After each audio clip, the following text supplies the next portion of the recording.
open up the floor with front row middle, Dave Biddle, 24/7 Sports. Hi, Ryan. I want to get into some of the adjustments you made offensively. It seems like you guys were kind of attacking the boundary early and then adjusted to attacking the field. What went into that? Was Iowa maybe doing some things that they hadn't shown on film? And can you just get into some of the adjustments you made? Yeah, a little bit. They went to a little bit more of the single high stuff and just made a few adjustments, and then it took a little time to figure out. But also when we started playing, with the full field, we kind of got in a rhythm too. So I think a little bit played into both of those things. But they still did a lot of their fundamental stuff that they do, but a few different looks, and so we just tried to figure out where we could attack them and kind of made those adjustments. Yeah. We'll go fourth row right, Tony Girdman, Buckeye Huddle.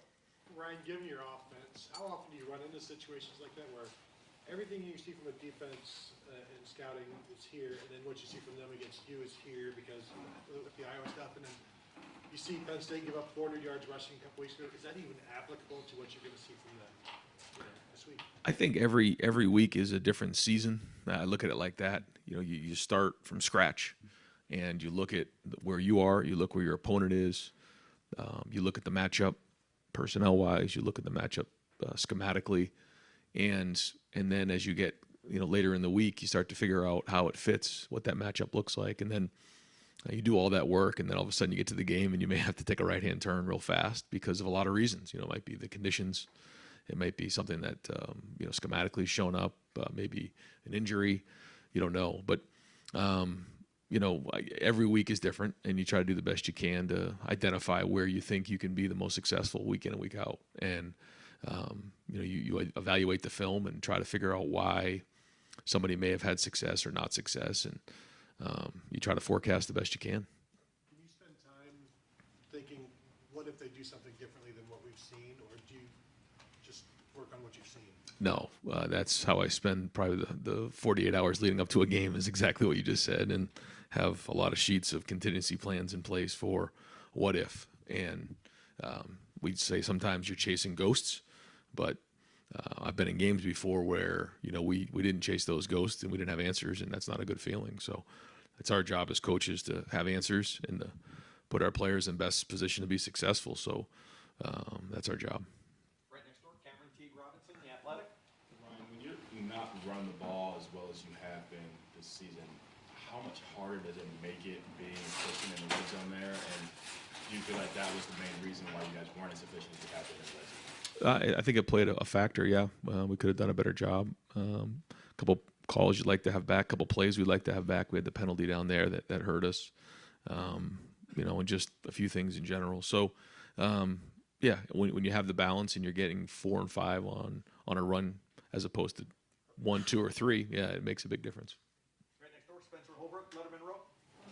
Kind of along the same lines, Ryan. The offensive line, what did you see that you liked from them on Saturday? What you didn't like? It seemed like that was the first time that you kind of struggled to get a push and run the ball. Yep. Like you said, there was some good things there. There was some really good protection at times. There was a breakdown of protection. We did some good things running the football.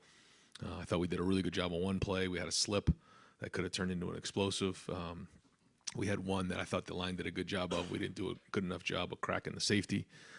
So it was a little bit of everything, but there was good and there was bad, and the issues were there. But when you play against a better defense, those issues come to the surface more. So we'll keep pushing and keep trying to address those issues so that we get better every week. I'll go deep left, Brendan Gulick, Buckeyes Now on Sports Illustrated. Coach, I guess I want to ask you about the things that motivated you guys in the offseason. The idea that you're trying to be the tougher team, that you're trying to have that competitive excellence. I know you use that term with us a lot, but how much do you find that stuff is still part of your prep each week? Do you focus on any of that, or is the past so far behind you that you're just locked in where you are now? No, it's a part of every week. Yeah, we hit on it every week. We'll hit on it again today. We'll hit on it this week. We know that we have to bring it every week, and we knew when we see the schedule going into State College is going to be a huge challenge. Always is. So, our guys understand what a challenge this is going to be, and so we got to have a great week of preparation. And this is part of that competitive excellence, and competitive stamina. Bringing it every single week and going on the road and winning a game like this is going to be huge. Right in front of him, Jacob Bench, The Lantern.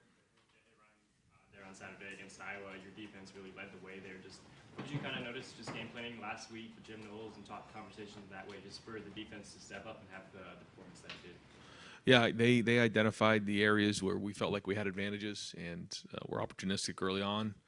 Got our hands on balls, created turnovers, and then just kept the pressure on all day. But when you can start off the game with an interception like that, I know it really throws off the offense and can rattle the confidence, just across the board. And it seemed like, we kind of were attacking all day on defense, and when you can create that many turnovers, certainly your chances of winning go way up. Second row left, Stephen Means, Cleveland.com.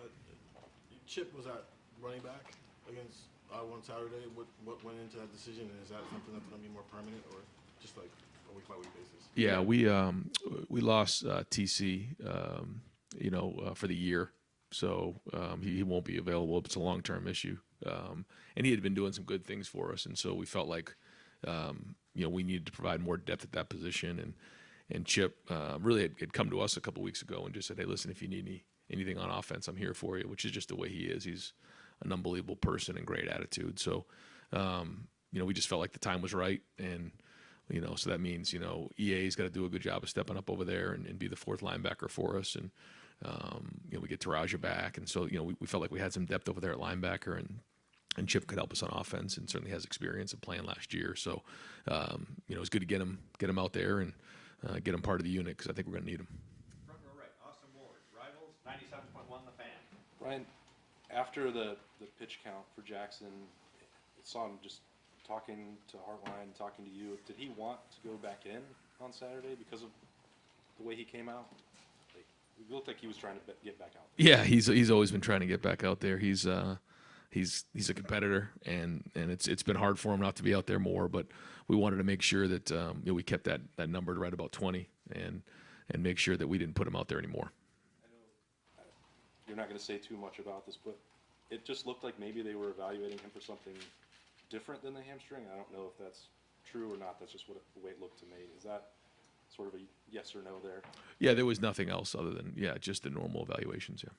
Over to the right, Don Berry, WBNS, 10 TV. Coach, noon kick at Happy Valley.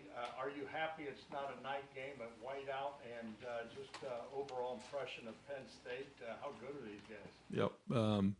Well, no matter when you go into Penn State, it's going to be a challenge. They do a great job with the atmosphere, and our guys. There's still a handful of guys that, that went in 2018, but not all of them. So, we went in 2020. It was different. There was COVID, but we know whether it's a night game, afternoon game, noon game, it's going to be a challenge. Their crowd's going to be in it, and they'll play a factor. So. And they're a good team. You can see what they did last week. You can see what they did, all season. And really good coaches, really good players, veteran quarterback. So, new scheme this year on defense. We play good on special teams. So, we got to play our A game. Rick Heinen, Clay Hall, WSYX. Sean Clifford, what's your take on him? Played a lot of football, and a lot of guys, who play that much football, just they have so many snaps under their belt. They've seen so many different things, and that makes him dangerous in and of itself. But he's tough. He's really good throwing the ball. He's accurate. He's made a lot of plays in his career with his feet and with his arm, and so anytime we play Penn State, and certainly with Clifford, we know that they're really good and they can attack you a bunch of different ways. Did you run across him in recruiting? We did. Yeah, we did. Yeah, very good player. A lot of respect. Adam King, WBNS, 10 TV. Stroud is obviously kind of judged almost against perfection a lot of the times. And when you look at him have a game where maybe things aren't going right in the first half there, how much are you involved? How much do you say, hey, work through that yourself? No, it's a team effort, and it's a bunch of things that come into play, and it's never just one thing. I mean, there's a lot of things that we want to clean up coming out of that first quarter, especially, and then we did, and that was good. So we try not to panic when things don't go exactly as planned, because we know that that's not always the case. Usually it's one of three things: either you're going to go up early in the game, it's going to be back and forth, or you're going to go down in the game. And based on how you play, that's typically the outcome. So how are you going to react to that? And we were struggling a little bit, but we were getting field goals and defense was playing good, and nobody panicked, and we started solving the problems and got back into a rhythm there in the second half. Mentally, do you ask him what he saw on that play, if it's an interception or something, or do you just kind of assume he knows what's going on and let him go back to the huddle? A little bit of both. There's times where you want to get some feedback, but then also, I think as the quarterback, I know when I played, you don't want a lot of noise in your head. All that work on the front end is done, so you can go play. But then there's also times where you got to connect on some things. But I'm not one to flood the quarterback with a bunch of information in game. I don't think that's a good idea. Let them go play, trust their preparation, and go from there. Kellyanne Stitz, WSYX. Coach, Noah Rebels picked up Big Ten honors this week. He opened the scoring for you guys on Saturday. How important was his performance, and how does he help give you guys a leg up on the competition? Yeah, well, in that game, we kept the momentum going with those field goals and getting points on the board. And when you play against matchup teams, anytime you're trying to score points, it's going to be big. And it starts with the protection. We certainly know, what happened a few years ago there, with the blocked field goal. So, all these little things add up in games, and certainly field goals matter. And, in this case, it's 12 points, and that's huge, at the end of the day. So, we're going to need that more and more, and certainly as these games get closer, it's going to be important for him to play well. Far left, Ryan McGee, ESPN. Ryan, that wide receivers room fascinates me. What's it like in that room? Because it's a group of young professionals, and obviously Jackson hasn't been available, but what's that room like? What does it make them special? Yeah, I think there's some guys in that room that are very mature. I think when you just get around them, you realize for their age, they don't look like they're 18, 19, 20. They don't talk like it. They don't act like it. They don't speak like it, but they are. And it's pretty remarkable sometimes when you think about who they are as people and just the maturity level of all those guys in that room. I shouldn't say all of them. Some of them still have some work to do. But I think it started back with Terry McLaurin and Paris Campbell and Johnny Dixon, and they just brought this certain level of accountability to that room, and then Chris Olave and guys picked it up over time, and now you're seeing Emeka and Marvin and Julian and really take it over and run, and they started and cut their teeth on special teams. They come in as freshmen, they put their work in, and then kind of show up and play in the second half of the season. And then by the time they get to that second year, they're ready to go. And that's kind of been the blueprint for them. And it's working. But I think you're seeing probably, just ask like what makes them different is just how well-rounded they are. They're physical. They're in the run game. They can carry the ball. They're involved with special teams. They can make play underneath, run after catch, downfield. Pretty well-rounded. And obviously great people. Fourth row middle, Pat Murphy, 24/7 Sports. Ryan, with the obvious caveat that we know how good CJ is, it seems looking back at some of his misses, interceptions, it's come when he's been off his spot, not able to set his feet, things like that. When you're a quarterback who maybe isn't a guy who's used to running like some of the guys you've had, how has he worked on that, and how do you continue to work on some of those things that maybe in practice you're not able to simulate? Sure. Yeah, you try to do the best you can to simulate the game in practice. And that's really important to do. And sometimes we can do that really well, sometimes we can't. I think you've seen him make some plays like the one he scrambled around and made the play to Cade Stover. I thought that was an excellent extension of the play. He threw away the ball at times, which was really good. I agree. When you look at things and you have to move in the pocket, you have to keep your balance and you got to keep your feet underneath you. And I think he's done a good job of that this year. But yeah, it's our job to try to simulate that in practice. So what does that mean? Maybe in 7-on-7, kind of flashing in front and making him move his feet. Those are things that we typically do with the quarterbacks. Right next door, Andy Andrews, Buckeye Sports Bulletin. Yeah, Julian, the last couple games has made big plays down the field on looked like post routes specifically. How has he evolved as a downfield threat as his career has progressed? Yeah, well, I think he's always been good at that. I remember watching him in high school, and he was always good, big, strong, long strides. He could eat up a lot of ground. He can track a ball very well. I just think you're seeing now the best version of Julian for a lot of reasons. But, he kind of came in on a different journey maybe than what I just spoke about, where the freshman and then coming into the second year, he had a couple injuries that derailed him. And so he stuck with it and had an unbelievable offseason. And now you're starting to see the best version of him. And, he's strong, he's powerful, he's physical. and he's a presence out there, and you're starting to see the big playability downfield the last, I guess, 3 games.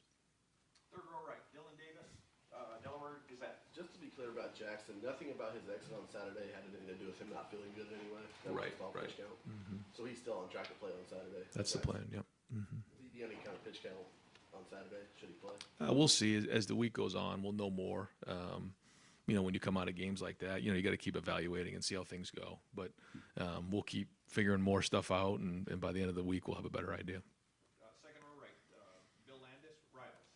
Ryan, when you guys have I guess like a base run play like you guys have with Stretch that is sort of the foundation of your run game, how much conversation is there throughout the week about making sure you're sprinkling in enough to protect that so teams don't tee off on it? And does that conversation or calculus change at all when you're playing a really good defense like you guys were last week? Yeah, no, good question, because there was a couple of them last week that we got negative plays on, and it isn't so much mixing it up, although you have to mix it up. You want to have things that go up the middle, go to the outside, and go to the strong side, go to the weak side, those type of things.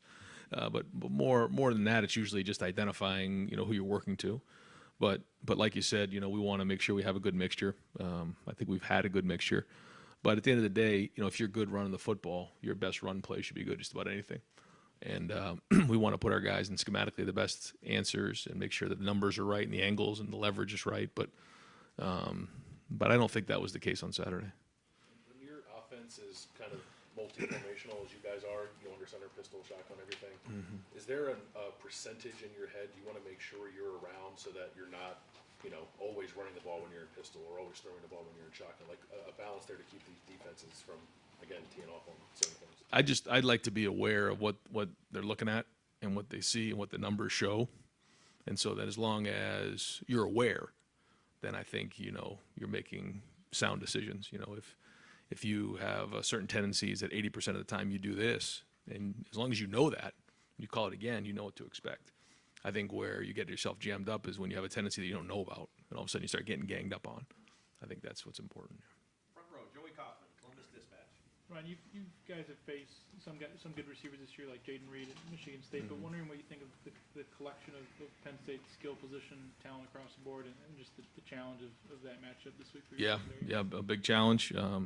The combination of quarterback and wide receiver will be the biggest challenge so far. And like you said, they're good. A good collection of talent, running backs, wide receivers, tight ends, and the quarterback. Second row middle, Nathan Baird, Cleveland.com. You talked before about using both Trevion and Mayan partially because getting them later in the season in better health. Is there a point in the season where you start to look at that distribution, a bigger role for Trevion, I guess potentially a bigger role for Mayan? How are you processing that? Do you want one of those guys to potentially maybe have a bigger role? No, I think where we're at is good. We got them both healthy now, so that's good. We're getting ourselves back into a rhythm of them both playing, because it's been a couple weeks, I guess, since we had them both. And so, no, I think we're pretty good where we're at right now. Doug Maurice, Cleveland.com. Ryan, you've talked a lot about not panicking in the middle of a game, and you don't want to fill CJ's head with too much noise. Just what's been your evolution as a play caller, as a coach, of figuring all that out, of maybe sticking with what you want to do, but also adjusting? How much do you grow over time with figuring all that out? Well, I remember early on, you get into a game and all of a sudden something changes or something doesn't go as planned, and you can panic and start to take a right-hand turn fast, and then you go back on the film the next day and you're like, the film was exactly the way that we left it, and something just changed in the game, but the film didn't change. What I mean by that is the looks were the same, the plays were good, we just got to do a better job of executing. And made that mistake in the past of overreacting or panicking and starting to take a left-hand turn or right-hand turn when you don't need to, and that's why the preparation is so important Tuesday, Wednesday, and Thursday. I feel like a lot of times we end up asking about adjustments Sure. mid-game, and of course you have to make them, but there also is a part of it of stick to our That's guns right. and we'll work it out eventually if we believe in ourselves. A little bit of both, for sure. Yeah, a little bit of both for sure. Because you can't overreact, because very rarely does a team just all of a sudden go off the deep end and completely change everything they're doing. But there are some change-ups. For instance, last week, you saw them play a lot more single high, which they were typically almost 80 to 90% quarters going into that game. So you have to make some adjustments in game. But But you can't go, taking a hard right-hand turn. Yeah. Front row right, Tim May, Letterman row. Yeah, I'm not going to try to sneak two questions into one. I'm going to do it overtly. Cagey veteran. It's hard to imagine, it's hard to imagine this defense without Tanner McAllister in it and without Lathan Ransom in it at this point. And both those guys have had different journeys to get to this moment and stuff. But are you, nothing was promised Tanner, I don't think, when he showed up from Oklahoma State, except you'd get a shot, right? And then, and then what has Lathan kind of brought to the table here of late that kind of sets him apart? Tanner, yeah, exactly what you said. He came in with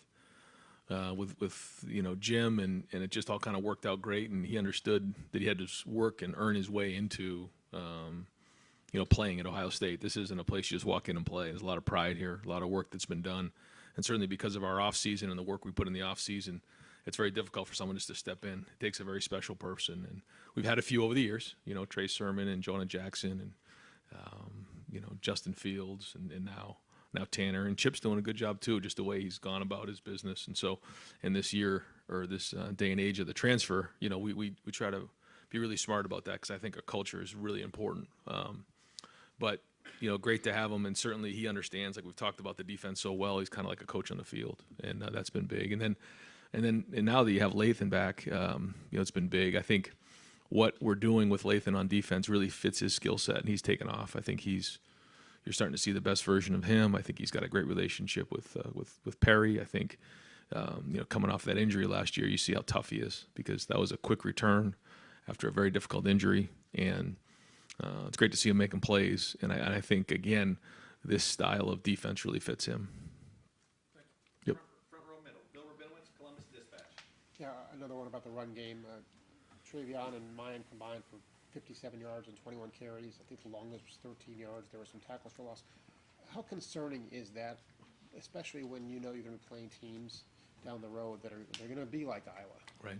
Well, it's like when you go into a game and you rush for 300 yards and the game gets over and you're like, oh, we're good. Now we're going to go rush for 300 yards in every game. It's the same thing when maybe something doesn't go well. You're not going to go into a game next week and say, well, you're only going to rush for 20 yards or whatever it is.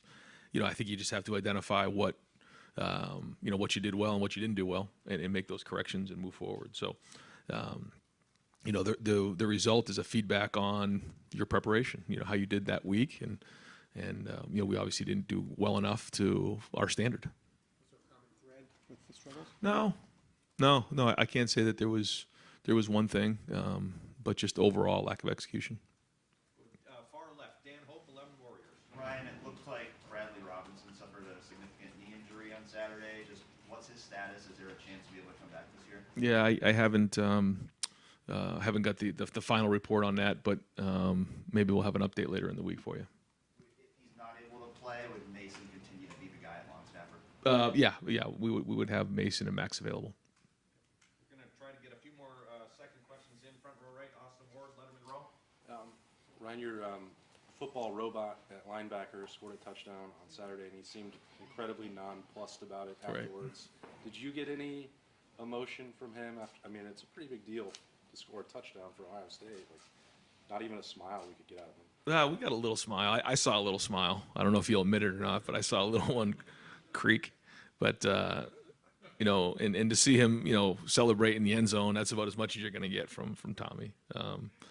But he's just so consistent and solid, and he has really, and I've seen it just, again, quietly is probably not the right word, but just when no one's watching, he's got a strong voice, and I've heard it, I've seen it, and when he says something, people listen. But he's not one that's going to be out in front barking at everybody. But when he's in the room, and he's on the field, and he's got a strong presence. Doug Lamreese, Cleveland.com. Do you know Manny Diaz very well at all, Penn State coordinator? And what do you think of the defense they're running this year? Yeah, I don't. I think we've maybe met once, but a lot of respect for him, and they've, they have a really talented defense, and he's really good in terms of schematics and what they do. They do a lot of stuff, and so we got to be prepared for it. Did you consider him at all this offseason? I tried not to really get into who we talked about or interviewed and everything like that, so rather not get into that now. But again, a lot of respect for who he is as a coordinator. Far right, Clay Hall, WSYX. Just curious what your perception of Penn State was when you were playing at New Hampshire and they're kind of an Eastern power. Has that changed for you now that you? Yeah. I mean, growing up watching Penn State was a big deal. Yeah, and when you're in the Northeast and watching some of those teams and the national championship team, and a lot of respect for that program over the years and what they've done, and so it's just, I guess it's just an evolution of the game. And it's like when I coached the NFL and had to go into Foxborough and we had to play Brady and Belichick, I didn't know whether I was supposed to cheer for myself or for them. So you just things happen in your career and you just move on. And but what a great program, and obviously what a great place to play. Do you think it's still there? I mean, that profile, that notoriety, that. No question. Absolutely. Yep. Deep left, Dan Holt, 11 Warriors. Ryan, we didn't see Josh Proctor play at all on Saturday. Just wonder, was there any reason he didn't play other than Lathan being the starter? Just an illness. Yeah, he'd be back practicing this week. Front row middle, Bill Rabinowitz, Columbus Dispatch. Yeah, you're obviously familiar with Mike Yursich. Just want to get your thoughts on him and how instrumental he was in getting CJ here. Yeah, first up big with that first year in developing Justin, which was really important, and then certainly had a huge hand in recruiting CJ. I remember when he and I were out in California recruiting, and I was supposed to be at the Home Depot Awards that I missed, Jerry, and we got in trouble that night. Remember, because I wasn't there. Well, and I think they wanted to fine us for that, but I was. Maybe did. Did they? Yeah. Well, find you. Well, we were doing a home visit with C.J. Stroud, so they can fine us. They can fine us whatever they want. But that was on a Thursday after the Big Ten championship game, and he was a big hand in that, and certainly had a great relationship with he and Kim and the whole family. So, but a very good mind, very sharp, always creative, and a really good play caller. I didn't know that's who you were visiting. Yeah, that was it. Yeah. Wow. Second row middle, Nathan Barrett, Cleveland.com. What went into that number, the 20 number on Jackson's pitch count, and I guess I know you're going to say week-to-week evaluation, Yeah. but like, is there a ramping up that you anticipate to happen that gets him to a bigger role, and any concept of how long that might take? So this is, something that, we have such great people in sports medicine and our doctors. And so, there's really been a very specific plan on how to get him back to playing. Number of total yards per day, number of high-speed yards per day, and then after each practice, evaluating the strength of range of motion and strength.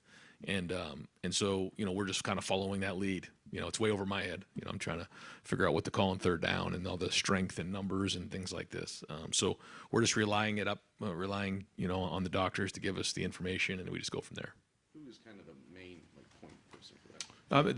There's everybody involved. Yeah, it's all hands on deck. Far left, Steve Hellwagon, 24/7 Sports. Yeah, Coach. Cameron Brown, I think, missed the last game as well at corner, and Jordan Hancock, I think, finally got to play a little bit. Just those two situations, kind of where's Cam, and what was the response on how Jordan did his first time out? Yeah, Cam, not a long-term thing at all, so expecting to have him back soon. But great to see Jordan back out there. It's been a long road for him. He's been dying to get back on the field, and there was ups and downs during I guess it was 9 weeks, where he was coming back and did a great job of being, especially in the last couple weeks, of really diving in and being serious and making sacrifices and really focusing on being healthy to get back out there. But Jordan Hancock loves playing football, and you can see it in his play, and it's great to have him back on the field with our defense. Fourth row right, Cameron T. Robinson, The Athletic. Ryan, you mentioned Iowa's normally a quarters type of defense. They come out and play single high on you. I know you guys have a script when you start the game. As a play caller, at what point, when you realize that Iowa's doing something different than you think, do you throw the script away, or do you have stuff in that script to adjust to different looks you expect? Yeah, a little bit of both. We don't really script like the first 10 plays. We have openers.